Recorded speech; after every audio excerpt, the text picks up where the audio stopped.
Hello friends, ഇന്നത്തെ വീഡിയോയിൽ നമ്മൾ ബിൽഡിംഗ് മെറ്റീരിയൽസിലെ ബ്രിക്സ് എന്ന ടോപ്പിക്കാണ് കവർ ചെയ്യുന്നത്. നമുക്കറിയാം, bricks are building units to make walls and other elements in masonry construction. Artificially mould ചെയ്തെടുത്ത ക്ലേ ബ്ലോക്സിനെ നമ്മൾ ഡ്രൈ ചെയ്ത് ബേൺ ചെയ്ത് അതിനാവശ്യമായ സ്ട്രെങ്ത്തും ഡ്യൂറബിലിറ്റിയും ഒക്കെ അറ്റൈൻ ചെയ്യുമ്പോൾ കൺസ്ട്രക്ഷനായിട്ട് ഉപയോഗിക്കുന്നു. ഈ ബ്രിക്സിനെ നമ്മൾ സിസ്റ്റമാറ്റിക് മാനറിൽ അറേഞ്ച് ചെയ്ത് മോട്ടാർ യൂസ് ചെയ്താണ് ബോണ്ട് ചെയ്യുന്നത്. സ്റ്റോൺ മേസണറി വെച്ച് കമ്പയർ ചെയ്ത് നോക്കുമ്പം എപ്പോഴും ബ്രിക്ക് മേസണറിയാണ് ചീപ്പർ. ഇനി ഈ ബ്രിക്ക് ഉണ്ടാക്കാൻ ഉപയോഗിക്കുന്ന ബ്രിക്ക് എർത്തിൻ്റെ ഇൻഗ്രീഡിയൻസിലേക്ക് കടക്കാം. ആദ്യത്തെ ഇൻഗ്രീഡിയൻറ്റ് അലൂമിന. 20 തൊട്ട് 30% വരെയാണ് അലൂമിന ആഡ് ചെയ്യുന്നത്. അലൂമിനെ ബ്രിക്ക് എർത്തിൻ്റെ ചീഫ് ഇൻഗ്രീഡിയൻ്റ് എന്നാണ് അറിയപ്പെടുന്നത്. അലൂമിനയുടെ മെയിൻ ഫംഗ്ഷൻ ബ്രിക്ക് എർത്തിന് പ്ലാസ്റ്റിസിറ്റി പ്രൊവൈഡ് ചെയ്ത് മൗൾഡിങ്ങിൽ ഹെൽപ്പ് ചെയ്യുക എന്നതാണ്. എന്നാൽ അലൂമിന കൂടി പോവുകയാണെങ്കിലോ ബ്രിക്കിന് ഷേപ്പ് ലോസ് ഉണ്ടാകാൻ സാധ്യതയുണ്ട്. അടുത്ത ഇൻഗ്രീഡിയൻ്റ് ആണ് സിലിക്ക. 50 തൊട്ട് 60% വരെയാണ് സിലിക്ക നമ്മൾ ആഡ് ചെയ്യുന്നത്. സിലിക്കയെ ബ്രിക്ക് എർത്തിൻ്റെ മെയിൻ ഇൻഗ്രീഡിയൻ്റ് എന്നാണ് അറിയപ്പെടുന്നത്. സിലിക്കയുടെ ഫംഗ്ഷൻ എന്ന് പറയുന്നത് ബ്രിക്കിന് ഷാർപ്പ് എഡ്ജസ് പ്രൊവൈഡ് ചെയ്യുക, കൂടാതെ വാർപ്പിംഗ് പ്രിവെൻറ്റ് ചെയ്യുക. എന്താണ് ഈ വാർപ്പിംഗ്? നമ്മൾ ബേൺ ചെയ്തെടുക്കുമ്പോൾ ബ്രിക്കിൻ്റെ ഷേപ്പ് ബെൻഡ് ചെയ്യുകയോ ട്വിസ്റ്റ് ചെയ്യുകയോ ചെയ്യുന്നതിനെയാണ് വാർപ്പിംഗ് എന്ന് വിളിക്കുന്നത്. ഇത് പ്രിവെൻറ്റ് ചെയ്യാനാണ് സിലിക്ക ഇത്ര വലിയ അളവിൽ നമ്മൾ ആഡ് ചെയ്യുന്നത്. എന്നാൽ സിലിക്ക ഒരുപാട് കൂടിപ്പോയാലോ ബ്രിക്ക് പൊട്ടിപ്പോകാൻ സാധ്യതയുണ്ട്, അതായത് ബ്രിക്കിൻ്റെ ബ്രിട്ടിൽ നേച്ചർ കൂടുന്നു. അടുത്ത ഇൻഗ്രീഡിയൻ്റ് ആണ് ലൈം. ലൈം ആഡ് ചെയ്യുന്നത് 5% താഴെയാണ്. ലൈമിൻ്റെ ഫംഗ്ഷൻ എന്ന് പറയുന്നത് ഒരു ബൈൻഡിങ് മെറ്റീരിയലായിട്ട് ആക്ട് ചെയ്യുക, കൂടാതെ ഒരു ഫ്ലക്സ് ആയിട്ട് ആക്ട് ചെയ്യുക. എന്താണ് ഈ ഫ്ലക്സ് കൊണ്ട് ഉദ്ദേശിക്കുന്നത്? നമ്മൾ നേരത്തെ ആഡ് ചെയ്ത സിലിക്ക ഫ്യൂസ് ചെയ്യണമെങ്കിൽ ഒരു 1730°C വരെ ടെമ്പറേച്ചർ കൂട്ടണം. എന്നാൽ ബ്രിക്ക് മാനുഫാക്ചർ ചെയ്യുന്നത്, അതായത് ബ്രിക്ക് ബേൺ ചെയ്തെടുക്കുന്ന കില്ലിലെ വർക്കിംഗ് ടെമ്പറേച്ചർ എന്ന് പറയുന്നത് 350 to 1100°C വരെയാണ്. അതുകൊണ്ട് സിലിക്കയുടെ ഫ്യൂസിങ് ടെമ്പറേച്ചറിനെ താഴ്ത്തി കൊണ്ടുവന്ന് കില്ലിൻ്റെ വർക്കിംഗ് ടെമ്പറേച്ചറിൽ ഫ്യൂസ് ചെയ്യിപ്പിക്കാൻ വേണ്ടിയിട്ടാണ് ലൈം ഫങ്ഷൻ ചെയ്യുന്നത്. അതുകൊണ്ടാണ് ലൈമിനെ ഒരു ഫ്ലക്സ് ആയിട്ട് വിളിക്കുന്നത്.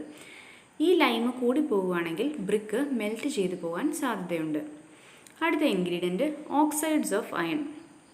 5 തൊട്ട് 6% വരെയാണ് അയൺ ഓക്സൈഡ്സ് ആഡ് ചെയ്യുന്നത്.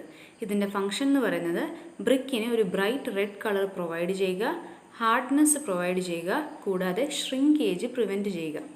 എന്നാൽ അയൺ കൂടി പോവുകയാണെങ്കിലോ ബ്രിക്കിന് ഒരു ബ്ലൂ കളറ് കിട്ടും. എന്നാൽ അയൺ കുറഞ്ഞു പോവുകയാണെങ്കിൽ ബ്രിക്കിൻ്റെ കളറ് ഒരു ലൈറ്റ് യെല്ലോ കളറായിട്ട് മാറുന്നതാണ്. ലാസ്റ്റ് ഇൻഗ്രീഡിയൻ്റ് ആണ് മെഗ്നീഷ്യ. മെഗ്നീഷ്യ ആഡ് ചെയ്യുന്നത് 1 to 2% ആണ്. മെഗ്നീഷ്യയുടെ ഫംഗ്ഷൻ എന്ന് പറയുന്നത് ബ്രിക്കിന് ഒരു യെല്ലോയിഷ് ടിൻറ്റ് കൊടുക്കുക, കൂടാതെ ഷ്രിങ്കേജ് പ്രിവെൻറ്റ് ചെയ്യുക. മെഗ്നീഷ്യ കൂടി പോവുകയാണെങ്കിൽ ബ്രിക്സിൻ്റെ ഡീക്കേയിങ്ങിന് കാരണമാകുന്നു. ഇനി ഈ പറഞ്ഞ ഇൻഗ്രീഡിയൻസ് എല്ലാം നമുക്ക് ഓർത്തിരിക്കാനായിട്ട് ഒരു ഷോർട്ട് കോഡ് യൂസ് ചെയ്യാം. A slim, A for alumina, S for silica, L for lime, I for oxides of iron and M for magnesia. ഇനി അടുത്തതായിട്ട് ഈ ബ്രിക്ക് എർത്തിൽ കണ്ടുവരുന്ന ചില ഹാർംഫുൾ ഇൻഗ്രീഡിയൻസിനെ കുറിച്ച് ഡിസ്കസ് ചെയ്യാം. ആദ്യത്തെ തന്നെ അയൺ പൈറൈറ്റ്സ്. അയൺ പൈറൈറ്റ്സ് കാരണം ബ്രിക്കിൻ്റെ ബേണിംഗ് നടക്കാൻ നേരം ക്രിസ്റ്റലൈസേഷനും ബ്രിക്കിൻ്റെ ഡിസിൻറ്റഗ്രേഷനും ഉണ്ടാകാൻ സാധ്യതയുണ്ട്. അടുത്തത് ആൽക്കലി. ആൽക്കലി പ്രസൻസ് ബ്രിക്ക് എർത്തിലുണ്ടെങ്കിൽ ബ്രിക്ക് എഫ്ലോറസെൻസ് കാണിക്കും. എഫ്ലോറസെൻസ് എന്ന് വെച്ചാൽ ബ്രിക്ക് നമ്മൾ വെള്ളത്തിൽ മുക്കി വെച്ചതിന് ശേഷം എയർ ഡ്രൈ ചെയ്യുവാണെങ്കിൽ അതിൻ്റെ സർഫസിൽ ഒരു grey or white colour deposit കാണാം. ഇതിനെയാണ് എഫ്ലോറസെൻസ് എന്ന് വിളിക്കുന്നത്. ആൽക്കലിയുടെ പ്രസൻസ് എഫ്ലോറസെൻസ് ഉണ്ടാക്കുന്നു. അടുത്ത ഇൻഗ്രീഡിയൻ്റ് ആണ് പെബിൾസ്. പെബിൾസ് ബ്രിക്ക് എർത്തിലുണ്ടെങ്കിൽ ബ്രിക്ക് ബേൺ ചെയ്യുന്ന സമയത്ത് ബ്രിക്കിനെ പോറസ് ആക്കാനുള്ള സാധ്യതയുണ്ട്. ലാസ്റ്റ് ഹാർംഫുൾ ഇൻഗ്രീഡിയൻ്റ് ആണ് വെജിറ്റേഷൻ. വെജിറ്റേഷൻ കൊണ്ട് ഉദ്ദേശിക്കുന്നത് പ്ലാന്റ്സിൻ്റെയോ ട്രീസിൻ്റെയോ ഒക്കെ റൂട്ട്സിൻ്റെ പാർട്സ് ഈ ബ്രിക്ക് എർത്തിലുണ്ടെങ്കിൽ ബ്രിക്ക് ബേൺ ചെയ്യുന്ന സമയത്ത് ഈ ഓർഗാനിക് മാറ്റർ എല്ലാം ബേൺ ആയി പോകും. അപ്പോൾ ഇത് ഇരുന്ന് ആ സ്പേസ് എല്ലാം പോറസ് ആയിട്ട് മാറുന്നതായിരിക്കും ബ്രിക്കിൽ. ഇനി എഫ്ലോറസെൻസ് പല കാരണങ്ങൾ കൊണ്ടുണ്ടാകാം. Alkali, iron pyrites, gypsum. Efflorescence 10% താഴെയാണെങ്കിൽ അതിനെ സ്ലൈറ്റ് എഫ്ലോറസെൻസ് എന്നും, 50% താഴെയാണെങ്കിൽ മോഡറേറ്റ് എഫ്ലോറസെൻസ് എന്നും, 50% കൂടുതലാണെങ്കിൽ അതിനെ സിവിയർ എഫ്ലോറസെൻസ് എന്നും വിളിക്കുന്നു. അടുത്തതായി ബ്രിക്സിൻ്റെ മാനുഫാക്ചറിങ് പ്രോസസ്സിലേക്ക് കടക്കാം. ആദ്യത്തെ സ്റ്റെപ്പാണ് പ്രിപ്പറേഷൻ ഓഫ് ക്ലേ. അതിനായിട്ട് ടോപ്പ് ലെയർ ഓഫ് സോയിൽ ഒരു 20 cm ഡെപ്തിൽ നമ്മൾ റിമൂവ് ചെയ്ത് മാറ്റുന്നു. ഇതിന് കാരണം പെബിൾസോ റോക്സോ ഓർഗാനിക് മാറ്ററോ എന്തെങ്കിലും ഉണ്ടെങ്കിൽ അത് നമ്മൾ എടുക്കുന്ന ബ്രിക്ക് എർത്തിൽ വരാതിരിക്കാനാണ്. അടുത്ത സ്റ്റെപ്പായിട്ട് താഴെയുള്ള ഈ മണ്ണിൽ നിന്ന് ഒരു 0.6 to 1.2 മീറ്റർ ഹൈറ്റിലെ ഹീപ്പായിട്ട് നമ്മൾ കൂട്ടിയിടുന്നു. അടുത്തത് ക്ലീനിങ്. ഈ കൂട്ടിയിട്ടിരിക്കുന്ന മണ്ണിൽ നിന്ന് ഓർഗാനിക് മാറ്റർ, പെബിൾസ്, സ്റ്റോൺസോ എന്തെങ്കിലും ഉണ്ടെങ്കിൽ ഇതെല്ലാം റിമൂവ് ചെയ്ത് മാറ്റുന്നു. അടുത്തതാണ് വെതറിങ്. വെതറിങ്ങിൽ ഇങ്ങനെ ക്ലീൻ ചെയ്ത് വെച്ചിരിക്കുന്ന സോയിലിൻ്റെ മോയ്സ്ചർ കണ്ടൻറ്റ് യൂണിഫോം ആക്കാനായിട്ട് നമ്മളിതിനെ നിരത്തിയിടും. ഇത് സാധാരണ ചെയ്യുന്നത് മോൺസൂൺ സീസണിലാണ്. അടുത്ത സ്റ്റെപ്പാണ് ബ്ലെൻഡിങ്.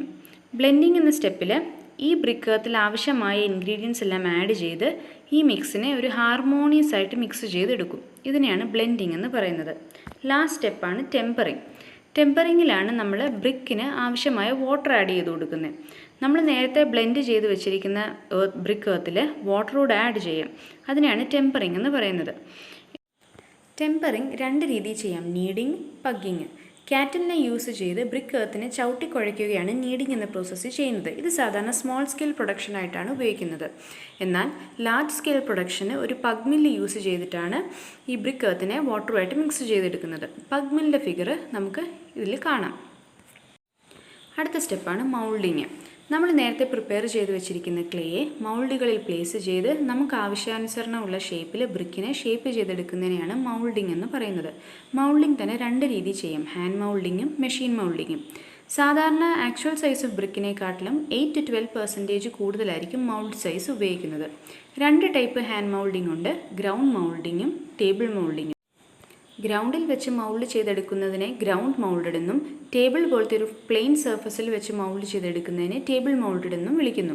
ഗ്രൗണ്ട് മൗൾഡഡിൽ സാധാരണ ഒരു 8 മണിക്കൂർ കൊണ്ട് 750 ബ്രിക്സ് വരെയൊക്കെ പ്രൊഡ്യൂസ് ചെയ്യാൻ പറ്റത്തുള്ളൂ. എന്നാൽ കൂടുതൽ ഫിനിഷിങ്ങോടെ ബ്രിക്സ് വേണമെങ്കിൽ നമ്മൾ ടേബിൾ മൗൾഡഡ് ആയിട്ടാണ് പ്രൊഡ്യൂസ് ചെയ്യുന്നത്. ഗ്രൗണ്ട് മൗൾഡിംഗ് ആയാലും ടേബിൾ മൗൾഡിംഗ് ആയാലും വീണ്ടും 2 രീതി ചെയ്യാം: സ്ലോപ്പ് മൗൾഡിങ്ങും സാൻഡ് മൗൾഡിങ്ങും. സ്ലോപ്പ് മൗൾഡിംഗ് ആണ് ഈസിയും ട്രഡീഷണലുമായുള്ള മെത്തേഡ്. ഈ മെത്തേഡിൽ എന്താ ചെയ്യുന്നതെന്ന് വെച്ചാൽ മൗൾഡ്സ് ആദ്യം വെള്ളത്തിൽ ഇമേഴ്സ് ചെയ്ത് വെക്കും. ഇതിന് 2 റീസൺസ് ആണ്. ഒന്ന്, ഇതിൻ്റെ സർഫസിൽ എന്തെങ്കിലും സാൻഡോ ഡസ്റ്റ് പാർട്ടിക്കിൾസോ ഒക്കെ ഉണ്ടെങ്കിൽ അത് റിമൂവ് ആകാനും, കൂടാതെ നമ്മൾ പ്ലേസ് ചെയ്യാൻ പോകുന്ന ബ്രിക്ക് എർത്ത് ഈസി ആയിട്ട് മൗൾഡിൽ നിന്ന് റിമൂവ് ആയി വരാനുമായിട്ടാണ്. അടുത്തത് സാൻഡ് മൗൾഡിംഗ് ആണ്. അതിലെന്താ ചെയ്യുന്നതെന്ന് വെച്ചാൽ മൗൾഡിൻ്റെ സൈഡ്സിൽ ആഷോ സാൻഡോ നമ്മൾ സ്പ്രിങ്കിൾ ചെയ്യും. ഇതുകൊണ്ട് ബ്രിക്സ് പെട്ടെന്ന് ഇളകി വരും. അതുകൊണ്ട് തന്നെ കൂടുതൽ ക്വാളിറ്റിയുള്ള ബ്രിക്സ് മാനുഫാക്ചർ ചെയ്യാൻ സാൻഡ് മൗൾഡിംഗ് ആണ് യൂസ് ചെയ്യുന്നത്. അടുത്തതാണ് മെഷീൻ മൗൾഡിംഗ്. മെഷീൻ മൗൾഡിംഗ് തന്നെ 2 ടൈപ്പ് ഉണ്ട്: പ്ലാസ്റ്റിക് ക്ലേ മെഷീൻസ് വെച്ചുള്ള മൗൾഡിങ്ങും ഡ്രൈ ക്ലേ മെഷീൻ യൂസ് ചെയ്തുള്ള മൗൾഡിങ്ങും. പ്ലാസ്റ്റിക് ക്ലേ മെഷീൻസിൽ കുറച്ചുകൂടെ പേസ്റ്റ് ടൈപ്പ് ആയിട്ടുള്ള മിക്സാണ് നമ്മൾ യൂസ് ചെയ്യുന്നത്. വയർ യൂസ് ചെയ്ത് കട്ട് ചെയ്യുന്നതിനാൽ നല്ല ഷാർപ്പ് എഡ്ജസ് ഉള്ള ബ്രിക്ക് പ്രൊഡ്യൂസ് ചെയ്യാൻ പറ്റും. അതുകൊണ്ട് തന്നെ ഇതിനെ വയർ കട്ട് ബ്രിക്സ് എന്നാണ് വിളിക്കുന്നത്. ഡ്രൈ ക്ലേ മെഷീനിൽ കുറച്ചുകൂടെ ഡ്രൈ ആയിട്ടുള്ളൊരു മിക്സ് ആയിരിക്കും നമ്മൾ യൂസ് ചെയ്യുന്നത്. ഹൈഡ്രോളിക് പ്രസ്സിംഗ് വഴിയാണ് ഈ ബ്രിക്സിനെ ഷേപ്പ് ചെയ്തെടുക്കുന്നത്. അതുകൊണ്ട് തന്നെ ഇതിനെ പ്രസ്ഡ് ബ്രിക്സ് എന്നാണ് വിളിക്കുന്നത്. അടുത്ത സ്റ്റെപ്പാണ് ഡ്രൈയിങ്. ഇങ്ങനെ മൗൾഡ് ചെയ്ത് വെച്ചിരിക്കുന്ന ബ്രിക്സിൻ്റെ മോയ്സ്ചർ കണ്ടൻറ്റ് റിമൂവ് ചെയ്യുന്ന പ്രോസസ്സിനെയാണ് ഡ്രൈയിങ് എന്ന് വിളിക്കുന്നത്. മോയ്സ്ചർ കണ്ടൻറ്റ് തന്നെ 2 രീതിയിലുണ്ട്: ഫ്രീ മോയ്സ്ചറും ബൗണ്ട് മോയ്സ്ചറും. ഫ്രീ മോയ്സ്ചർ കൊണ്ട് ഉദ്ദേശിക്കുന്നത് ബ്രിക്സിൻ്റെ സർഫസിലുള്ള മോയ്സ്ചറാണ്. ഇതിനെ നാച്ചുറൽ ഡ്രൈയിങ് വഴി റിമൂവ് ചെയ്യാം. 3 to 10 ദിവസം വരെയാണ് നാച്ചുറൽ ഡ്രൈയിങ്ങിന് എടുക്കുന്നത്. എന്നാൽ ബൗണ്ട് മോയ്സ്ചർ കൊണ്ട് ഉദ്ദേശിക്കുന്നത് മോളിക്കുലർ സ്ട്രക്ചറിന് ചുറ്റുമുള്ള വാട്ടറിനെയാണ്. ഇത് റിമൂവ് ചെയ്യണമെങ്കിൽ ആർട്ടിഫിഷ്യൽ മെത്തേഡ്സ് യൂസ് ചെയ്യണം. അത് 1 to 3 ദിവസം വരെ എടുക്കും. അടുത്ത സ്റ്റെപ്പാണ് ബേണിങ്. നമ്മൾ ഡ്രൈ ചെയ്ത് വെച്ചിരിക്കുന്ന ബ്രിക്സിനെ ചുട്ടെടുക്കുന്നതിനെയാണ് ബേണിങ് എന്ന് പറയുന്നത്. ബേണിങ് തന്നെ 2 രീതി ചെയ്യാം: ക്ലാമ്പിലോ കിൽനിലോ. ലോ സ്കെയിൽ കൺസ്ട്രക്ഷനൊക്കെ ക്ലാമ്പാണ് യൂസ് ചെയ്യുന്നത്. എന്നാൽ ഹൈ സ്കെയിലിലും നല്ല ക്വാളിറ്റിയുള്ള ബ്രിക്സിനായിട്ട് നമ്മൾ കില്ലിനാണ് യൂസ് ചെയ്യുന്നത്. കില്ലിന് തന്നെ 2 ടൈപ്പ് ഉണ്ട്: ഇൻ്റർമീഡിയറ്റ് കില്ലിനും കണ്ടിന്യൂസ് കില്ലിനും. കില്ലിൻ്റെ വർക്കിംഗ് ടെമ്പറേച്ചറാണ് 350 to 1100 ഡിഗ്രി സെൽഷ്യസ്. ഇത് സാധാരണ എക്സാമുകളിലൊക്കെ ചോദിച്ച് കണ്ടിരിക്കുന്നതാണ്, അതുകൊണ്ട് തന്നെ നോട്ട് ചെയ്യുക. അടുത്തതായി ടൈപ്സ് ഓഫ് കണ്ടിന്യൂസ് കില്ലിന് നോക്കാം. 3 ടൈപ്പ് കണ്ടിന്യൂസ് കില്ലിനാണുള്ളത്: ബുൾസ്ട്രഞ്ച് കിൽ, ഹോഫ്മാൻസ് അല്ലെങ്കിൽ ഫ്ലെയിം കിൽ, ടണൽ കിൽ. ഇന്ത്യയിൽ ഏറ്റവും കൂടുതൽ യൂസ് ചെയ്യുന്നത് ബുൾസ്ട്രഞ്ച് കില്ലിനാണ്. ഇത് പാർഷ്യലി അണ്ടർഗ്രൗണ്ട് ആണ്. ഇതിനൊരു പെർമനൻറ്റ് റൂഫ് ഉണ്ടാകില്ല. കൂടാതെ loading, unloading, cooling, burning, preheating മുതലായ എല്ലാ പ്രോസസ്സുകളും ഒരൊറ്റ ചേമ്പറിലാണ് നടക്കുന്നത്. അടുത്തതാണ് ഹോഫ്മാൻസ് കില്ലിൻ അഥവാ ഫ്ലെയിം കില്ലിൻ. ഇത് അബോവ് ഗ്രൗണ്ട് ആയിരിക്കും. ഇതിനൊരു പെർമനൻറ്റ് റൂഫിങ്ങും ഉണ്ടാകും. ലാസ്റ്റാണ് ടണൽ കില്ലിൻ. ടണൽ കില്ലിനിൽ ബ്രിക്ക് നമ്മൾ ടണലിൽ കൂടെ പാസ് ചെയ്ത് അതിൻ്റെ നടുക്കെത്തുമ്പോഴാണ് ബേണിംഗ് ചേമ്പർ ഉണ്ടാകുക. അവിടെയാണ് ബേണിംഗ് നടക്കുന്നത്. ചിമ്നി ഫിക്സ് ചെയ്തിരിക്കുന്നത് ഈ ബേണിംഗ് ചേമ്പറിൻ്റെ മുകളിലായിട്ടായിരിക്കും. സൈഡിൽ നമുക്കൊരു ഹോഫ്മാൻസ് കില്ലിൻ്റെയും താഴെ ഒരു ടണൽ കില്ലിൻ്റെയും സ്കെച്ച് കാണാം. ഇതോടുകൂടി ബ്രിക്സിൻ്റെ മാനുഫാക്ചറിങ് അവസാനിച്ചിരിക്കുന്നു. ഇനി നമ്മൾ മാനുഫാക്ചർ ചെയ്തെടുത്ത ബ്രിക്സിൻ്റെ ക്വാളിറ്റീസ് എന്തൊക്കെ ആയിരിക്കണം? മിനിമം ക്രഷിംഗ് സ്ട്രെങ്ത് 3.5 Nm/mm² ആയിരിക്കണം. ഇത് സ്ഥിരം എക്സാമുകളിൽ ചോദിച്ച് കണ്ടിട്ടുള്ളതാണ്, അതുകൊണ്ട് നോട്ട് ചെയ്യുക. അടുത്തത് വാട്ടർ അബ്സോർപ്ഷൻ ആണ് ചെക്ക് ചെയ്യാൻ പോകുന്നത്. എന്താണ് വാട്ടർ അബ്സോർപ്ഷൻ? ബ്രിക്സിനെ നമ്മളൊരു 24 hours വെള്ളത്തിൽ മുക്കി വെച്ചതിന് ശേഷം അതിൻ്റെ വെയിറ്റ് ചെക്ക് ചെയ്യുകയാണെങ്കിൽ ഡ്രൈ വെയിറ്റിനെ വെച്ച് നോക്കുമ്പോൾ 20% കൂടാൻ പാടുള്ളൂ. എന്തിന്? ഫസ്റ്റ് ക്ലാസ് ബ്രിക്സിന്. സെക്കൻഡ് ക്ലാസ് ബ്രിക്സിനാണെങ്കിൽ 22% വരെയും കൂടാം. അടുത്തത് ഷേപ്പ് ആൻഡ് സൈസ് ടെസ്റ്റ് ആണ്. ഒരു 20 ബ്രിക്സിനെ നമ്മൾ ലെങ്ത് വൈസ് അറേഞ്ച് ചെയ്യുവാണെങ്കിൽ അതിൻ്റെ ടോട്ടൽ ലെങ്ത്ത് 3800 mm ± 120 mm ആകാൻ പാടുള്ളൂ. ഇതേപോലെ തന്നെ വിഡ്ത്ത് വൈസ് ഒരു 20 ബ്രിക്സിനെ അറേഞ്ച് ചെയ്യുവാണെങ്കിൽ ഇതിൻ്റെ ടോട്ടൽ ലെങ്ത്ത് 1800 mm ± 60 mm ആകാൻ പാടുള്ളൂ. അടുത്തത് 2 ബ്രിക്സ് തമ്മിൽ ഹിറ്റ് ചെയ്യുവാണെങ്കിൽ ഒരു ക്ലിയർ റിംഗിങ് സൗണ്ട് പ്രൊഡ്യൂസ് ചെയ്യണം. അടുത്തതാണ് hardness test. Finger nail use ചെയ്ത് ബ്രിക്കിൻ്റെ സർഫസിലൊന്ന് സ്ക്രാച്ച് ചെയ്യുവാണെങ്കിൽ ഇംപ്രഷൻസ് ഒന്നും ഉണ്ടാകാൻ പാടില്ല. ലാസ്റ്റാണ് എഫ്ലോറസെൻസ്. എഫ്ലോറസെൻസ് നേരത്തെ മെൻഷൻ ചെയ്തിരുന്നതായിരുന്നു. ബ്രിക്സിൻ്റെ സർഫസിൽ ഗ്രേ അല്ലെങ്കിൽ വൈറ്റ് ഡെപ്പോസിറ്റ്സ് കാണുവാണെങ്കിൽ അതിനെ എഫ്ലോറസെൻസ് എന്നാണ് വിളിക്കുന്നത്. എഫ്ലോറസെൻസ് കാണിക്കുവാണെങ്കിൽ അതിനർത്ഥം ബ്രിക്ക് എർത്തിൽ സോളിബിൾ സോൾട്സിൻ്റെ പ്രസൻസ് ഉണ്ടെന്നാണ്. ഒരു പരിധിയിൽ കൂടുതൽ എഫ്ലോറസെൻസ് ഉണ്ടാകാൻ പാടില്ല ഗുഡ് ക്വാളിറ്റി ബ്രിക്സിൽ. അടുത്തത് ഷേപ്പിൻ്റെ ബേസിസിൽ ബ്രിക്സിനെ എങ്ങനെയൊക്കെ ക്ലാസിഫൈ ചെയ്യാമെന്ന് നോക്കാം. ആദ്യത്തേതാണ് ബുൾനോസ് ബ്രിക്ക്. ഒരു കോർണർ റൗണ്ടഡ് ആണെങ്കിൽ ആ ബ്രിക്കിനെ ബുൾനോസ് ബ്രിക്ക് എന്നാണ് വിളിക്കുന്നത്. ബുൾനോസ് ബ്രിക്ക് യൂഷ്വലി പ്രൊവൈഡ് ചെയ്യുന്നത് കോർണേഴ്സിലായിരിക്കും. അടുത്തത് കൗനോസ് ബ്രിക്ക്. 2 കോർണേഴ്സ് ബെൻഡ് ചെയ്തിട്ടുണ്ടെങ്കിൽ, റൗണ്ട് ചെയ്തിട്ടുണ്ടെങ്കിൽ അതിനെ കൗനോസ് ബ്രിക്ക് എന്നാണ് വിളിക്കുന്നത്. അടുത്തത് കോപ്പിംഗ് ബ്രിക്സ്. മഴവെള്ളം, സ്നോഫോൾ മുതലായവ പെട്ടെന്ന് ഡ്രെയിൻ ചെയ്ത് പോകാൻ വേണ്ടിയിട്ട് വാളുകളുടെ മുകളിലായിട്ട് കൊടുക്കുന്ന ബ്രിക്സിനെയാണ് കോപ്പിംഗ് ബ്രിക്സ് എന്ന് പറയുന്നത്. കോപ്പിംഗ് ബ്രിക്സിന് 3 ടൈപ്പ് ഉണ്ട്: chamfered brick, half rounded brick, saddle back brick. അടുത്തത് ചാനൽ ബ്രിക്സ്. ടോപ്പ് സർഫസ് കുറച്ച് കേർവ്ഡ് ആയിട്ടുള്ള ബ്രിക്സിനെയാണ് ചാനൽ ബ്രിക്സ് എന്ന് വിളിക്കുന്നത്. ഇവ സാധാരണ കൊടുക്കുന്നത് മഴവെള്ളം ഒഴുകി പോകാനുള്ള പേയ്മെൻറ്റിൻ്റെ സൈഡ്സിലൊക്കെ ആയിട്ടാണ്. ഹോളോ ബ്രിക്സ് അഥവാ ക്യാവിറ്റി ബ്രിക്സ് അഥവാ സെല്ലുലാർ ബ്രിക്സ്. ബ്രിക്സിനുള്ളിൽ വോയിഡ്സും ക്യാവിറ്റീസും പ്രൊവൈഡ് ചെയ്യുന്ന ടൈപ്പ് ബ്രിക്സിനെയാണ് ഹോളോ ബ്രിക്സ് എന്ന് വിളിക്കുന്നത്. ഇവയുടെ പ്രോപ്പർട്ടീസ് എന്ന് പറയുമ്പോൾ ഇവ ലൈറ്റ് വെയിറ്റ് ആയിരിക്കും, കൂടാതെ തെർമൽ ഇൻസുലേഷനും സൗണ്ട് ഇൻസുലേഷനും പ്രൊവൈഡ് ചെയ്യും. അടുത്തത് പേവിംഗ് ബ്രിക്സ്. അയൺ കണ്ടൻറ്റ് കൂടിയ ബ്രിക്സാണ് നമ്മൾ പേവിംഗ് ബ്രിക്സ് ആയിട്ട് യൂസ് ചെയ്യുന്നത്. അയണിൻ്റെ അംശം കൂടുതലായതുകൊണ്ട് തന്നെ ഹാർഡ്നെസ് കൂടുതലായിരിക്കും, കൂടാതെ വെയർ ആൻഡ് ടയറും കുറവായിരിക്കും. Perforated BRICS. പെർഫറേറ്റഡ് ബ്രിക്സ് എന്ന് പറയുമ്പോൾ ഫിഗറിൽ കാണുന്ന കൂട്ട് തന്നെ ബ്രിക്സിനുള്ളിൽ പല പെർഫറേഷൻസ് ഉണ്ടാകും. ഇവ ലൈറ്റ് വെയിറ്റ് ആയിരിക്കും. ഇതിൻ്റെ മിനിമം കംപ്രസീവ് സ്ട്രെങ്ത് 7 Nm/mm² ആയിരിക്കണം. കൂടാതെ വാട്ടർ അബ്സോർപ്ഷൻ 15% കൂടാൻ പാടില്ല. ഇതോടുകൂടി ക്ലാസിഫിക്കേഷൻ ബേസ്ഡ് ഓൺ ഷേപ്പ് അവസാനിച്ചിരിക്കുന്നു. അടുത്തത് നമ്മൾ ഡിസ്കസ് ചെയ്യാൻ പോകുന്നത് ഫയർ ക്ലേയെ കുറിച്ചാണ്. എന്താണ് ഫയർ ക്ലേ? ഹൈ ടെമ്പറേച്ചറിനെ വിത്ത്സ്റ്റാൻഡ് ചെയ്യാൻ കഴിവുള്ള ഒരു ബ്രിക്ക് മെറ്റീരിയലാണ് ഫയർ ക്ലേ. ഇവ ആർട്ടിഫിഷ്യലി മാനുഫാക്ചർ ചെയ്യുന്നതല്ല, പകരം കോൾ മൈൻസിൽ നിന്ന് എക്സ്ട്രാക്ട് ചെയ്തെടുക്കുന്നതാണ്. ഇതിന് വിത്ത്സ്റ്റാൻഡ് ചെയ്യാൻ പറ്റുന്ന ടെമ്പറേച്ചർ റേഞ്ചിൻ്റെ ബേസിസിൽ ഫയർ ക്ലേയെ 3 ആയിട്ട് ഡിവൈഡ് ചെയ്യാം: high duty fire clay, medium duty fire clay and low duty fire clay. Fire clay usually use ചെയ്യുന്നത് ഫയർ ബ്രിക്സ് മാനുഫാക്ചർ ചെയ്യാൻ വേണ്ടിയിട്ടാണ്. ഫയർ ബ്രിക്സ് നമ്മൾ ചിമ്നികളിലും ഫർണേസുകളിലുമൊക്കെ ലൈനിങ് ആയിട്ടാണ് പ്രൊവൈഡ് ചെയ്യുന്നത്. ഫയർ ബ്രിക്സ് അഥവാ റിഫ്രാക്ടറി ബ്രിക്സ് വീണ്ടും 3 ആയിട്ട് ക്ലാസിഫൈ ചെയ്തിട്ടുണ്ട്: acidic fire brick, basic fire brick, neutral fire brick. Acidic fire ബ്രിക്സിന് അസിഡിക് റെസിസ്റ്റൻസ് കൂടെയുണ്ട്. ഇവയുടെ example ordinary fire bricks, silica bricks etcetera. 95 to 97% സിലിക്കയും അതിൻ്റെ ഒപ്പം ബൈൻഡിങ്ങിനായിട്ട് കുറച്ച് ലൈമുമാണ് ഈ ബ്രിക്സുകളിൽ ആഡ് ചെയ്യുന്നത്. 2000°C ടെമ്പറേച്ചർ വരെ അസിഡിക് ഫയർ ബ്രിക്സിന് വിത്ത്സ്റ്റാൻഡ് ചെയ്യാൻ പറ്റും. ബേസിക് ഫയർ ബ്രിക്സിൻ്റെ example dolomite bricks and magnesia bricks. Neutral fire ബ്രിക്സിൻ്റെ എക്സാമ്പിൾ ക്രോമൈറ്റ് ബ്രിക്സും ഹൈ അലൂമിന ബ്രിക്സും. അടുത്തത് ബേസ്ഡ് ഓൺ സൈസ് ബ്രിക്സിനെ എങ്ങനെ ക്ലാസിഫൈ ചെയ്യാം എന്നതാണ്. സ്റ്റാൻഡേർഡ് സൈസ് അഥവാ മോഡുലാർ ബ്രിക്സും ട്രഡീഷണൽ ബ്രിക്സ് അഥവാ നോൺ മോഡുലാർ ബ്രിക്സും. സ്റ്റാൻഡേർഡ് സൈസ് ഓഫ് ബ്രിക്സ് എന്ന് പറയുന്നത് 19/9/9 cm ആണ്. അതിൻ്റെ കൂടെ മോട്ടാർ തിക്നെസ്സിൻ്റെ ഒരു 1 cm കൂടെ കൂട്ടുമ്പോൾ നോമിനൽ സൈസ് 20/10/10 cm ആയി. ട്രഡീഷണൽ ബ്രിക്സ് അഥവാ നോൺ മോഡുലാർ ബ്രിക്സിന് ഒരു സ്റ്റാൻഡേർഡ് സൈസ് ഇല്ല, പക്ഷേ കോമൺലി അഡോപ്റ്റ് ചെയ്യുന്ന സൈസ് 23/11.4/7.6 cm. ഇനി ബ്രിക്ക് എന്ന് പറയുന്നത് ക്യൂബോയിഡൽ ഷേപ്പാണ്. അതിൻ്റെ വെയിറ്റ് എന്ന് പറയുന്നത് 3 to 3.5 കിലോഗ്രാമിൻ്റെ റേഞ്ചിനുള്ളിലായിരിക്കും വരുന്നത്. യൂണിറ്റ് വെയിറ്റ് ഓഫ് ബ്രിക്ക് എടുക്കുന്നത് 18 kN/m³ ആണ്. ബ്രിക്കിൻ്റെ സ്പെസിഫിക് ഗ്രാവിറ്റി 1.8 to 2 ആണ്. അടുത്തത് നമ്മൾ ഡിസ്കസ് ചെയ്യുന്നത് ബ്രിക്കിൻ്റെ ഫ്രോഗാണ്. എന്താണ് ബ്രിക്കിൻ്റെ ഫ്രോഗ്? ബ്രിക്കിൻ്റെ ടോപ്പ് സർഫസിൽ ഒരു ഡിപ്രഷൻ മാനുഫാക്ചർ ചെയ്യാൻ നേരം പ്രൊവൈഡ് ചെയ്യാറുണ്ട്. ഇവ പ്രൊവൈഡ് ചെയ്യുന്നത് ബ്രിക്ക് മേസണറി കൺസ്ട്രക്ട് ചെയ്യുന്ന സമയത്ത് ബ്രിക്കും മോർട്ടാറും തമ്മിലൊരു ബോണ്ട് ഉണ്ടാവാൻ വേണ്ടിയിട്ടാണ്. ഫ്രോഗിൻ്റെ സാധാരണ പ്രൊവൈഡ് ചെയ്യുന്ന സൈസ് 100/40/10 mm ആണ്. ഹാൻഡ് മെയ്ഡ് ബ്രിക്സിൽ ഒരു ഫ്രോഗും പ്രസ്ഡ് ബ്രിക്സിൽ 2 ഫ്രോഗുമാണ് പ്രൊവൈഡ് ചെയ്യുന്നത്. ബട്ട് വയർ കട്ട് ബ്രിക്സിൽ ഫ്രോഗ്സ് പ്രൊവൈഡ് ചെയ്യാറില്ല. ഇവ സാധാരണ ചോദിച്ചു കണ്ടിട്ടുള്ളൊരു ക്വസ്റ്റ്യൻ ആണ്. നമ്പർ ഓഫ് ഫ്രോഗ്സ് എത്ര എന്നുള്ളത്, അതുകൊണ്ട് നോട്ട് ചെയ്യുക. സ്ഥിരം ചോദിക്കുന്ന മറ്റൊരു ക്വസ്റ്റ്യൻ ആണ് how many bricks in 1 meter cube. അതിൻ്റെ കാൽക്കുലേഷനിലേക്ക് നമുക്ക് കടക്കാം. Size of the bricks 19/9/9 cm ആണ്.